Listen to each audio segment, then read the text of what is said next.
नमस्कार, सत श्री अकाल, हेलो, आदाब। मैं विनीत पांडे आपका स्वागत करता हूं इस वीडियो में, जिसमें आज से हम स्टार्ट करने वाले हैं पीटी 365 2021 की पॉलिटी की सीरीज़, जिसमें आज का ये हमारा पहला वीडियो है बेसिक स्ट्रक्चर और केशवानंद भारती केस के बारे में। तो इस वीडियो की बात कर ले तो ये वीडियो आपके यूपीएससी, यूपीपीएससी और ऐसे किसी भी एग्जामिनेशंस के लिए इम्पॉर्टेंट है, जिसमें इंडियन पॉलिटी एक सब्जेक्ट है। तो इस सीरीज़ में हम पॉलिटी के यानी कि पीटी 365 के कई सारे टॉपिक्स को, जो कि इस साल बहुत ज़्यादा इम्पॉर्टेंट हैं और वो आपके आने वाले एग्जामिनेशंस में बहुत ज़्यादा यूज़फुल होंगे, उन सभी को कवर करेंगे। तो आप इस चैनल को सब्सक्राइब कर लीजिएगा और अपने दोस्तों के साथ शेयर कर लीजिएगा, ताकि आप एग्ज़ामिनेशन से पहले इस सिलेबस को कंप्लीट कर पाएँ। तो स्टार्ट करते हैं। तो इस वीडियो का और इस टॉपिक का इतना इम्पोर्टेंस क्यों है इस साल के करंट अफेयर के लिए? वो इसलिए क्योंकि केशवानंद भारती जी, जो कि Kesavananda Bharati Sripada Galvaru and others versus state of Kerala case से जुड़े हुए थे, जिसको शॉर्ट में केशवानंद भारती केस कहा जाता है। तो इनके नाम पर ही ये केस बनाया गया था। तो ये इनकी इस साल डेथ हो चुकी है, तो ये पास अवे हो चुके हैं। तो इसी वजह से ये केस बहुत ही ज़्यादा रिकॉग्नाइज़ किया जा रहा है और याद किया जा रहा है कि इस केस की इम्पोर्टेंस क्या थी और कि इस केस से हमें हमारे इंडियन कॉन्स्टिट्यूशन में बेसिक स्ट्रक्चर को जो जोड़ा गया है सुप्रीम कोर्ट द्वारा, वो कितना इम्पॉर्टेंट है। तो इस साल आपके एग्जामिनेशंस में इसके आने के चांसेस भी बहुत ज़्यादा बढ़ जाते हैं। तो इस केस में ऐसा क्या इम्पॉर्टेंट था?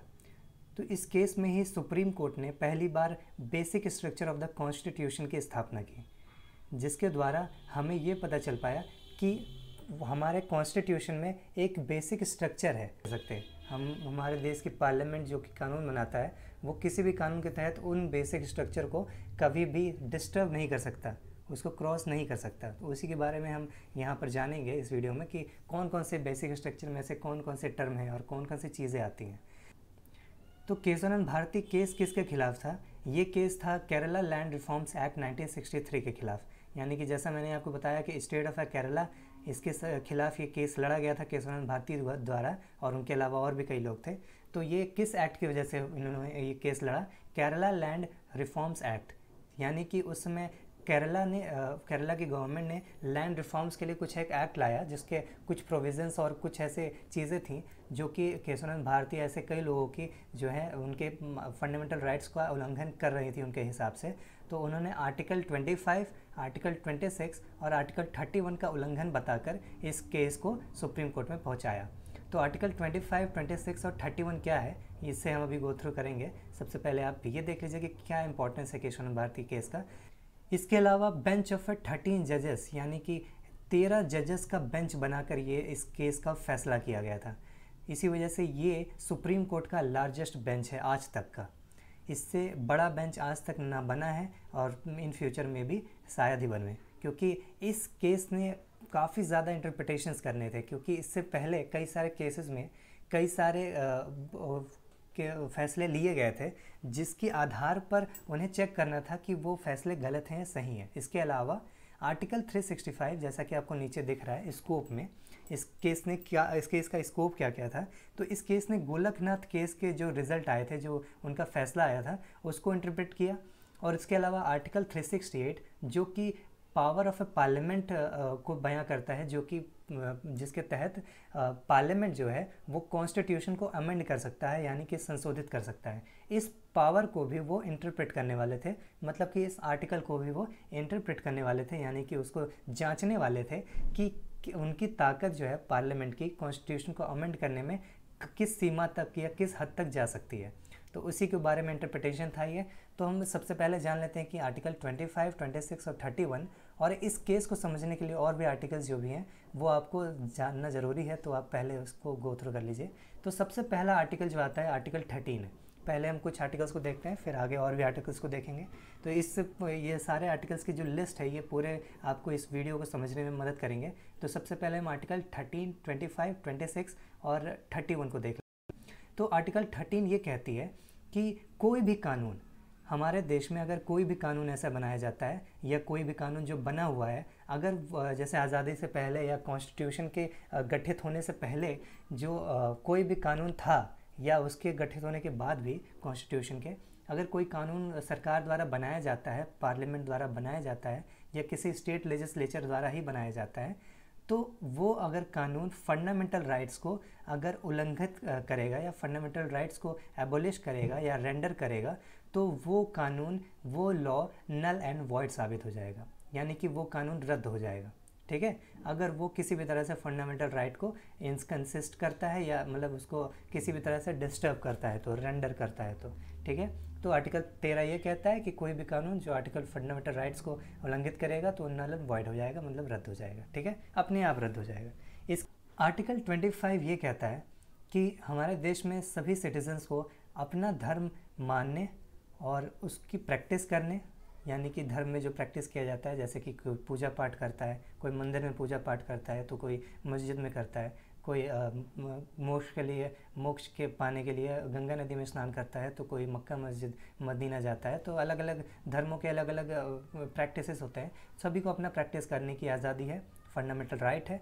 और प्रोपेगेट करने का मतलब अपने धर्म का प्रचार करने का भी और अपने धर्म को व्यक्त करने का भी उसके पास ताकत है या फंडामेंटल राइट्स है। ठीक है, तो हक है उनके पास। तो ये आर्टिकल 25 के अंतर्गत आता है। आर्टिकल 26 के अंतर्गत क्या आता है? Freedom to manage religious affairs, मतलब कोई भी धर्म या किसी भी धर्म को मानने वाले लोग अपने अफेयर्स को, जो भी उनके अफेयर्स होंगे, उनको मैनेज करने का उन्हें अधिकार है।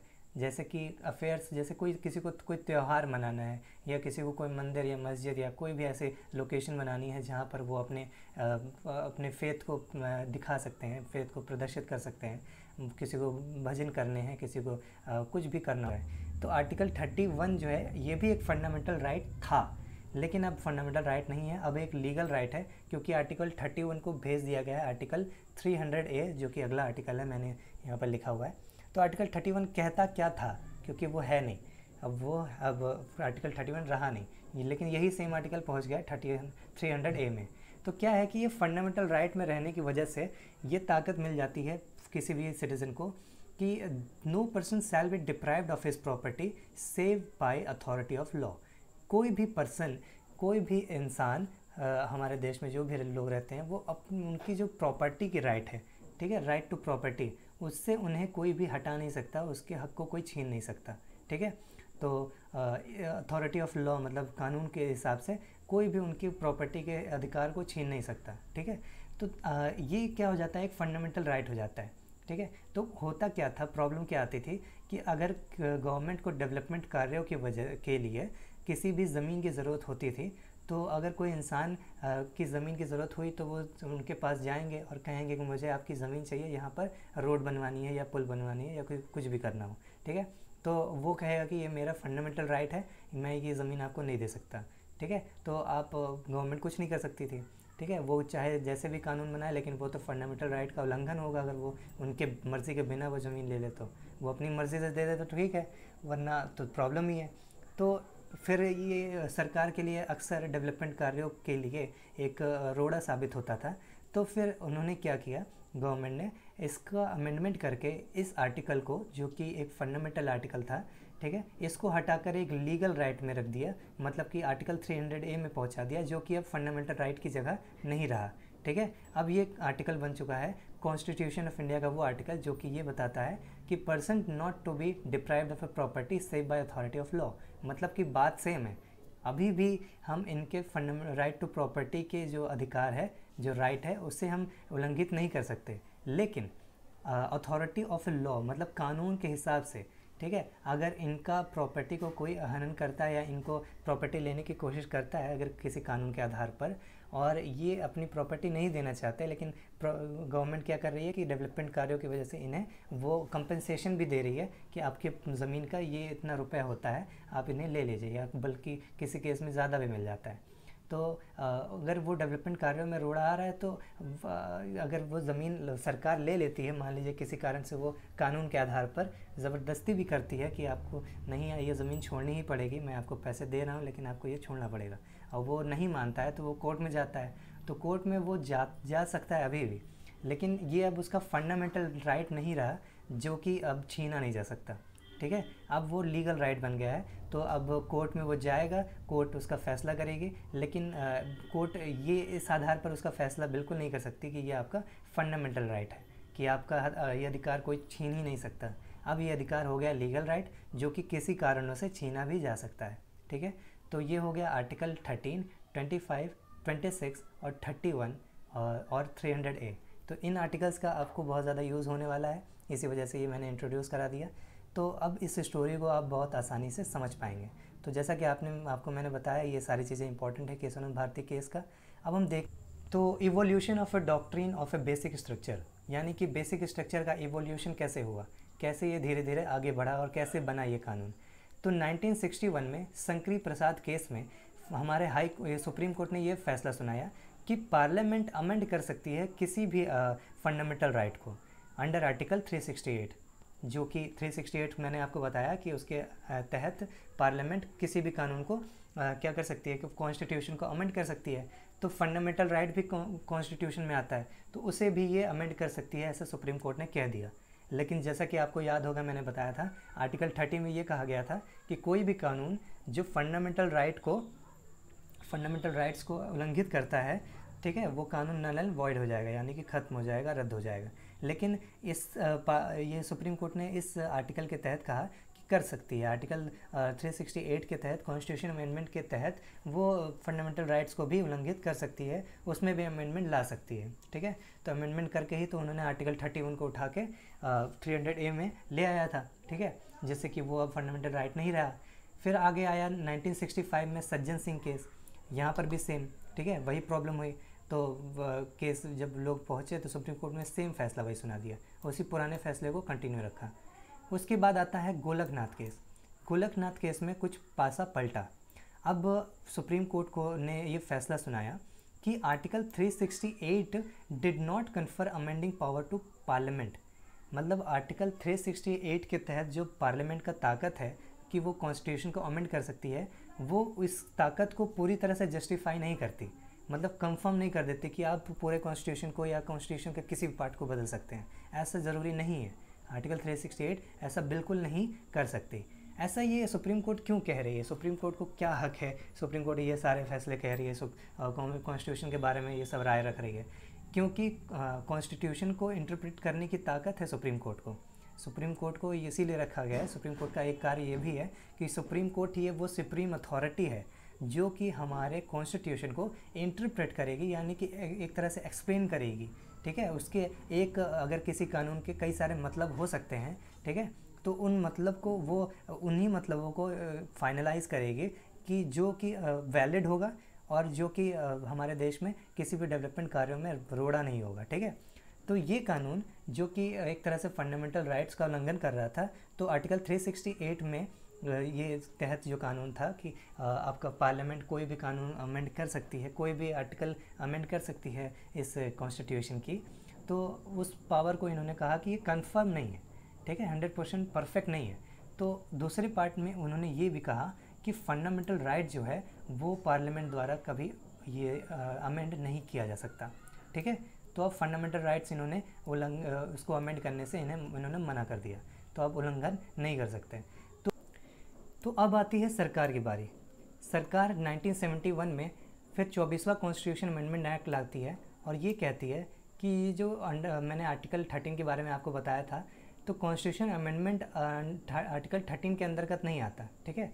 Constitution amendment not law under article 13, तो हम पार्लियामेंट जो है इसे बदल सकती है कॉन्स्टिट्यूशन अमेंडमेंट को, ठीक है।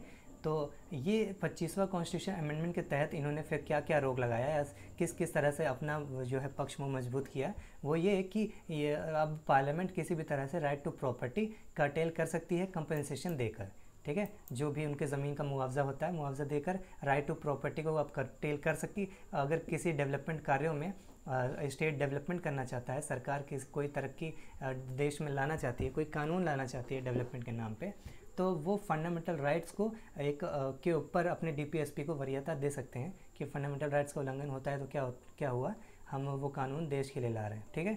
तो इस आधार पर ये एक कानून एक सेक्शन डाल देते हैं। इसके अलावा इन्होंने took away scope of a judicial review of article 13B और 13C। तो 13B और 39B और 39C के तहत इन्होंने जो सुप्रीम कोर्ट और किसी भी हायर कोर्ट का जो जुडिशियल रिव्यू का पावर था, ठीक है, चाहे वो हाई कोर्ट या सुप्रीम कोर्ट का हो, जुडिशियल रिव्यू का पावर जो है वही छीन लिया। इन्होंने टुक अवे कर दिया कि अब जुडिशियल रिव्यू जो है हमारे किसी भी कानून का नहीं होगा, जुडिशियल रिव्यू में क्या करती है सरकार, ये हमारे सुप्रीम कोर्ट या हाई कोर्ट या कोई भी कोर्ट्स, तो जुडिशियल रिव्यू में मतलब कानून को जज करती हैं कि ये वैलिड है कि नहीं, कॉन्स्टिट्यूशन के अकॉर्डिंग है कि नहीं, तो वो पावर ही उनसे छीन ली गई।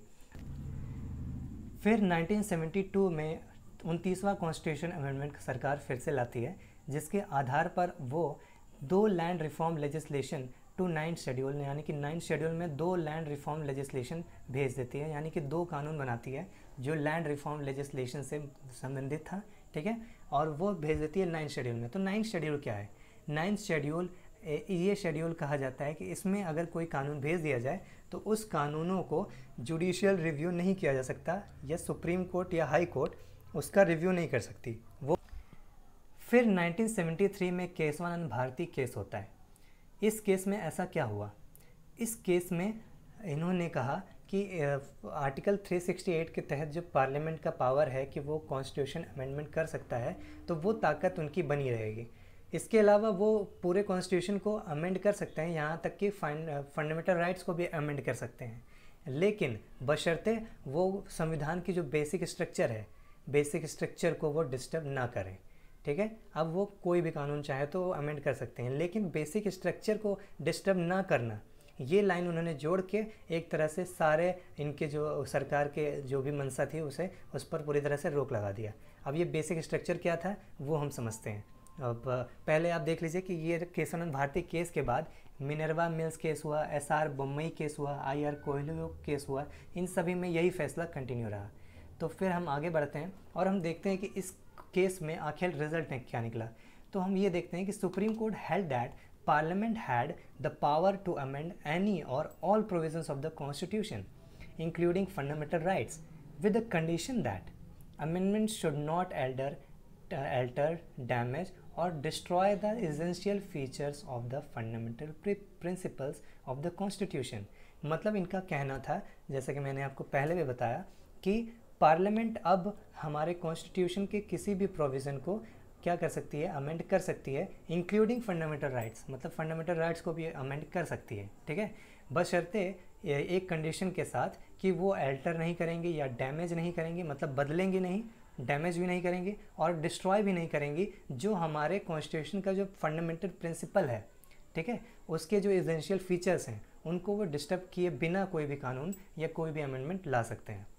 तो ये ही जो सिस्टम है, ये डॉक्ट्रिन जो है वो कहलाता है बेसिक स्ट्रक्चर और डॉक्ट्रिन, ठीक है।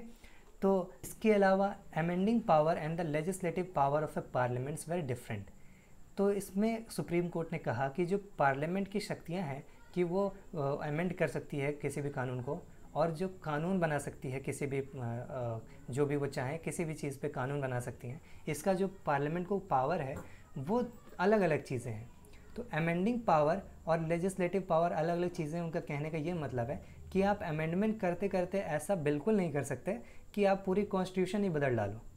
कॉन्स्टिट्यूशन एक ऐसी चीज़ हमारे देश में लाई गई है जो कि बहुत सोच समझ के लाई गई है। तो अगर कॉन्स्टिट्यूशन को अगर बदलने की ज़रूरत पड़ती है, क्योंकि समय के साथ कुछ चीज़ें ऐसी हो जाती हैं, कुछ कानून ऐसे हो जाते हैं जो पुराने हो जाते हैं और नए ज़माने के हिसाब से उनको बदलना ज़रूरी होता है, तो वो आप बदल सकते हैं। लेकिन आप ऐसा नहीं कर सकते कि आप पूरा ही संविधान बदल दें अपने हिसाब से, अपने फ़ायदे के लिए या किसी भी कारण से, ठीक है। तो आप पूरे संविधान को बिल्कुल ही चेंज नहीं कर सकते। आप अपना कानून के हिसाब से जो भी आपको सही लगे इस प्रेजेंट सिचुएशन के हिसाब से सिर्फ उन्हीं को अमेंड कर सकते हैं। तो आपका अमेंडिंग पावर और लेजिस्लेटिव पावर अलग है। लेजिस्लेटिव पावर के तहत आप कानून बना सकते हैं कोई भी, ठीक है, लेकिन अमेंडिंग पावर के तहत आप कोई भी अमेंड कर सकते हैं, ये ज़रूरी नहीं है, ठीक है। इसके अलावा ये कहा गया है इसी सुप्रीम कोर्ट के इस जजमेंट में कि preamble is a part of the constitution and hence amendable, कि प्रीएम्बल हमारे कॉन्स्टिट्यूशन का पार्ट है, इसी वजह से वो अमेंड भी हो सकता है। हमारे कॉन्स्टिट्यूशन में प्रीएम्बल एक पार्ट है कि नहीं है, या प्रीएम्बल हमारे कॉन्स्टिट्यूशन का पार्ट है कि नहीं, ठीक है। तो हाँ, प्रीएम्बल हमारे कॉन्स्टिट्यूशन का एक पार्ट है, एक हिस्सा है, ठीक है। दूसरा, क्या ये अमेंड हो सकता है, ठीक है, तो हाँ, ये अमेंड भी हो सकता है, जो कि हमारे देश में इसे एक बार अमेंड भी किया गया है, ठीक है। Various elements of the basic structure, तो हम देखते हैं कि बेसिक स्ट्रक्चर में आखिर आता क्या है। ये बेसिक स्ट्रक्चर इतना हम सुन रहे हैं और गवर्नमेंट पे या सरकार पे या पार्लियामेंट पे जो एक कंट्रोल लगाया गया कि आप इस कंडीशन से आगे नहीं जा सकते, तो वो फाइनलाइज करेगा कौन कि बेसिक स्ट्रक्चर है क्या।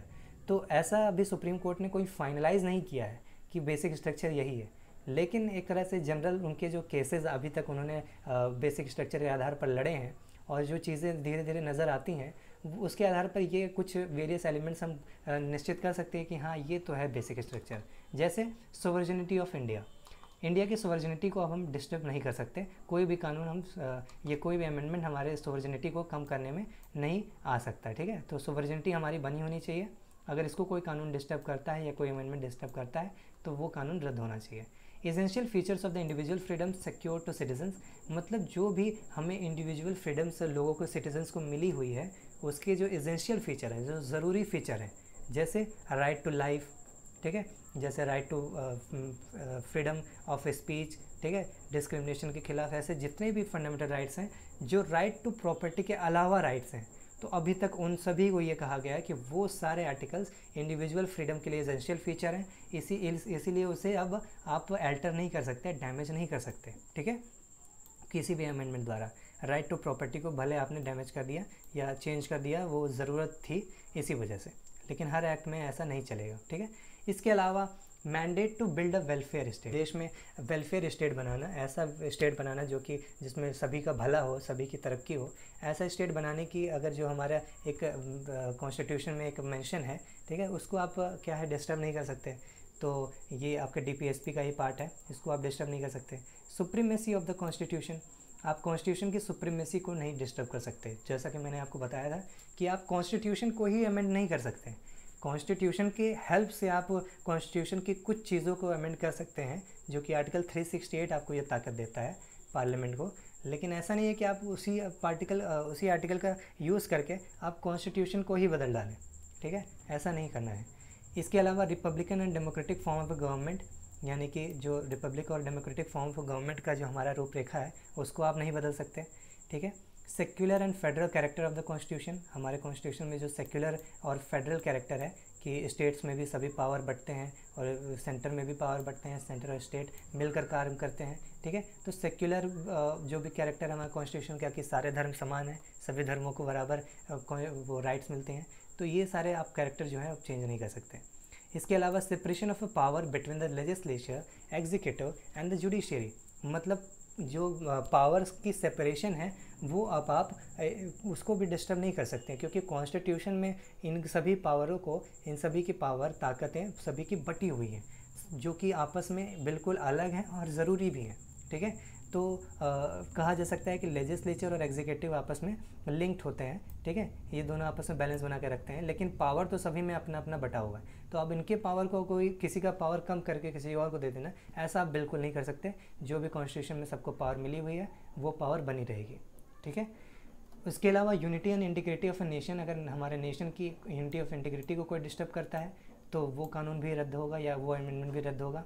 Power of a judicial review, जो कि आपने देखा कि हमारी सरकार ने 1971 में ये कानून लाया था कि जुडिशियल रिव्यू अब जो हमारे सुप्रीम कोर्ट की पावर है या हाई कोर्ट की पावर है वो अब नहीं हो सकता, उसको एबोलिश किया गया। तो वैसा बिल्कुल किसी भी कानून के आधार पर नहीं किया जा सकता। हमारे सुप्रीम कोर्ट का ये पावर बना रहेगा कि वो जुडिशियल रिव्यू कर सकती है किसी भी कानून का या जो भी चीज़ वो चाहे, ठीक है।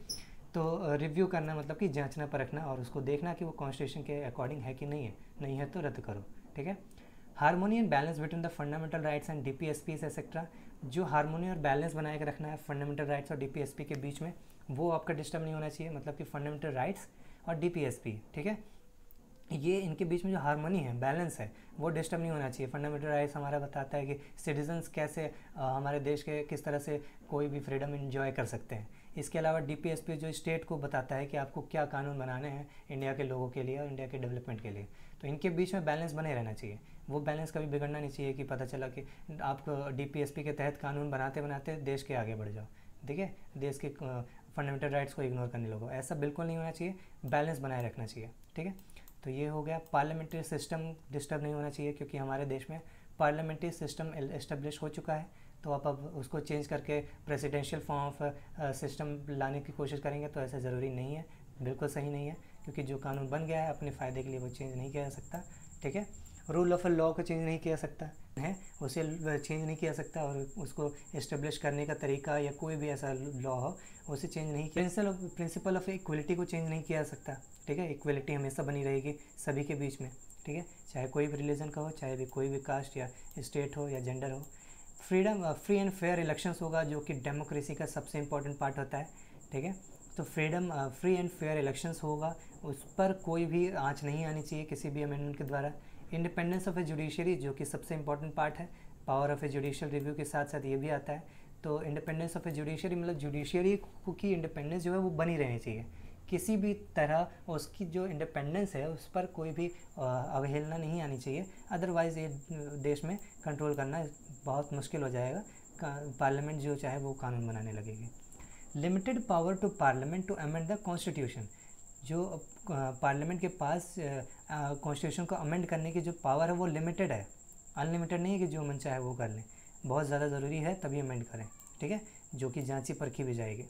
इफ़ेक्टिव एक्सेस टू जस्टिस, मतलब कि जो जस्टिस को पाने की जो तरीके हैं वो इफ़ेक्टिव होने चाहिए। ठीक है, मतलब न्याय पाने का जो तरीका है, कोई आम आदमी न्याय पाना चाहता है तो उसका जो तरीका होना चाहिए वो इफ़ेक्टिव होना चाहिए, इफ़ेक्टिव एक्सेस होना चाहिए। ठीक है, ऐसा नहीं कि आप ऐसे कॉम्प्लेक्स तरीके बना दो जो सिर्फ अमीरों के लिए एक फ़ायदेमंद हो और गरीब या कोई भी नॉर्मल इंसान इससे उससे मतलब बैलेंस बना ही ना पाए, उससे निपट ही ना पाए, किसी भी जस्टिस को पा ही ना पाए। ठीक है, इसके अलावा प्रिंसिपल्स और एजेंट्स अंडरलाइन फंडामेंटल राइट्स, मतलब जो प्रिंसिपल्स है फंडामेंटल राइट्स का, उसके अंतर्गत जो प्रिंसिपल्स है जैसे कि फ्रीडम ऑफ स्पीच है, कहीं भी रह सकते हैं लोग, कुछ भी कह सकते हैं। ठीक है, इन सभी के जो प्रिंसिपल्स हैं, मतलब कि लोगों को फ्रीडम होनी चाहिए कि वो अपने आप को डेवलप कर सकें। ठीक है, फ्रीडम या फंडामेंटल राइट्स का यही मतलब होता है कि आप इंडिपेंडेंट रहें। ठीक है, और अपने साथ इस देश को डेवलप करने में मदद करें। ठीक है, power of the supreme court under article 32, 136, 141 and 142, supreme court की जो ये सारी पावर्स हैं, उन सभी पावर्स को कोई भी कानून ऐसा नहीं किया जा सकता जिसको जो कि इनके पावर को कर्टेल करे। और वो पावर क्या है वो मैं आपको अभी बताऊंगा, जैसा कि मैंने आपको बताया था कि कुछ आर्टिकल्स आगे आएंगे वो मैं आपको बताऊंगा। तो ये आर्टिकल्स 32, 136, 141, 142 के तहत सुप्रीम कोर्ट को कुछ ताकत है, और वही सेम ताकत लगभग हाई कोर्ट को भी है। आर्टिकल 226 और 227 के तहत इनके पावर्स को भी आप कम नहीं कर सकते। ठीक है, तो इस तरह से आप यहाँ पर एंड हो जाता है, लेकिन हमें आर्टिकल को जल्दी से देख लेते हैं। तो हमने 308 तक आर्टिकल देख लिए थे, तो अब हम देखते हैं कि आर्टिकल 32 को, जो कि आपने देखा कि इस पावर को भी कोई भी कानून या कोई भी अमेंडमेंट डिस्टर्ब नहीं कर सकता। ठीक है, तो यहाँ पर आर्टिकल 32 जो है वो ये कहता है कि remedies for enforcement of a right, supreme court power of rights, मतलब कि अगर किसी भी इंसान का फंडामेंटल राइट का हनन होता है किसी भी कानून के द्वारा या किसी भी इंडिविजुअल इंस्टीट्यूशन के द्वारा या किसी भी सरकार के किसी भी अंग के द्वारा, किसी डिपार्टमेंट के द्वारा, तो वो उसका सीधे सीधे जाकर सुप्रीम कोर्ट में इसका रेमेडी करवा सकता है, मतलब कि अपने राइट्स को ले सकता है। रेमेडी करना मतलब उसकी इलाज करना एक तरह से। तो उसके इलाज के लिए वो तुरंत सुप्रीम कोर्ट में जा सकता है कि भैया हमारे साथ ये अन्याय हुआ है, हमारे फंडामेंटल राइट्स का उल्लंघन हुआ है, हमारा इलाज करो, रेमेडी करो। तो remedies for the enforcement of the rights, ये आर्टिकल 32 के अंतर्गत आता है, जो कि सुप्रीम कोर्ट को यह ताकत देता है कि सुप्रीम कोर्ट जो फंडामेंटल राइट्स का उल्लंघन हुआ है उससे रिलेटेड केस को डायरेक्ट देख सकता है। इसके अलावा इसी आर्टिकल के तहत जो सुप्रीम कोर्ट को पावर ऑफ रिट्स भी दिया गया है, और वो रिट्स की पावर मैं आपको आगे आने वाले वीडियोस में दूंगा इसके बारे में डिटेल। तो इसके आगे बढ़ते हैं। तो आर्टिकल 136, मतलब ये रिट्स वैसे आपको शॉर्ट में बता दो तो ऐसी ताकत होती है सुप्रीम कोर्ट के पास कि वो एक तरह से स्पेशल पावर्स होती हैं कि वो एक्सरसाइज करके वो गवर्नमेंट पे भी कंट्रोल बना सकती हैं, गवर्नमेंट की जो मनमानी है उसको कम कर सकती हैं, और उनके अपने अकॉर्डिंग गवर्नमेंट के अलावा भी अपने से लोअर कोर्ट्स हैं, हाई कोर्ट है, कोई भी कोर्ट है, उस पर अलग अलग तरह से पावर इस्टेब्लिश कर सकती हैं, अपना कंट्रोल बना सकती हैं तो ज़रूरत के आधार पर। तो ये आर्टिकल 32 के अंदर आता है, जो कि मैं आपको आगे आने वाले वीडियोस में डिटेल में बताऊंगा। आर्टिकल 136 के बारे में अगर बात करें तो ये सुप्रीम कोर्ट को ये ताकत देता है कि सुप्रीम कोर्ट किसी भी जजमेंट को, ठीक है, किसी भी जजमेंट को जो कि किसी भी कोर्ट के द्वारा या खुद के ही द्वारा अगर उसने कोई जजमेंट लिया है तो उसको कर सकते हैं, अपील कर सकते हैं, ठीक है, और उसको ज़रूरत पड़े तो उसे किसी भी तरह से कैंसिल भी कर सकते हैं। ठीक है, तो ये आर्टिकल 136 के तहत ये ताकत मिलती है इन्हें किसी भी जजमेंट को या उसके खिलाफ, किसी भी जजमेंट के खिलाफ कोई भी फैसला सुनाने की। इसके अलावा आर्टिकल 141 ये कहता है कि सुप्रीम कोर्ट को ये ताकत है, और सुप्रीम कोर्ट की जो फैसले हैं वो पूरे देश में जितनी भी कोर्ट्स हैं वो सारे कोर्ट्स में वो फैसला बाइंड होगा। मतलब अगर कोई सुप्रीम कोर्ट कोई फैसला सुना देता है कि ये फंडामेंटल राइट या ये राइट है किसी भी सिटीज़न का, ये उल्लंघन नहीं होना चाहिए, जो कि मान लीजिए एक नया कानून है तो सुप्रीम कोर्ट ने कहा कि ये कानून का उल्लंघन नहीं होना चाहिए, तब अगर कोई निचली कोर्ट में कोई जाता है और वो सेम कानून का ज़रूरत पड़ता है उन्हें, ठीक है, तो वो सारे कोर्ट्स को जो है सुप्रीम कोर्ट के उस फैसले को या उस कानून को मानना ही पड़ेगा कि हाँ सुप्रीम कोर्ट ने वो फैसला सुनाया था और वो कानून को सही बताया था, तो मैं भी इसको गलत नहीं बता सकता, मेरे हिसाब से भी ये सही ही होगा, क्योंकि सुप्रीम कोर्ट की आर्टिकल 141 के तहत इनकी ये बाइंडिंग पावर है कि वो सारे कोर्ट्स को जो है ये उनकी जो लॉ होती हैं, जो भी वो डिसीज़न लेते हैं वो उनके लिए उनके ऊपर बाइंडिंग होती है। ठीक है, 142 के तहत सुप्रीम कोर्ट को क्या पावर है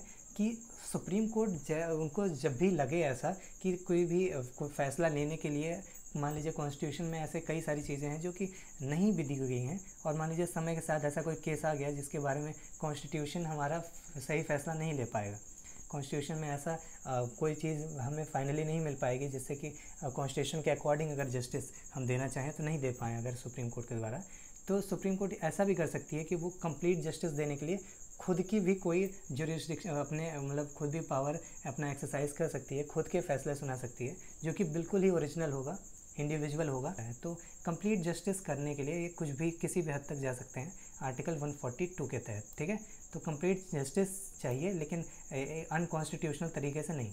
ठीक है, आर्टिकल 226 क्या कहता है, confer power to the high courts to issue orders, directions and rates.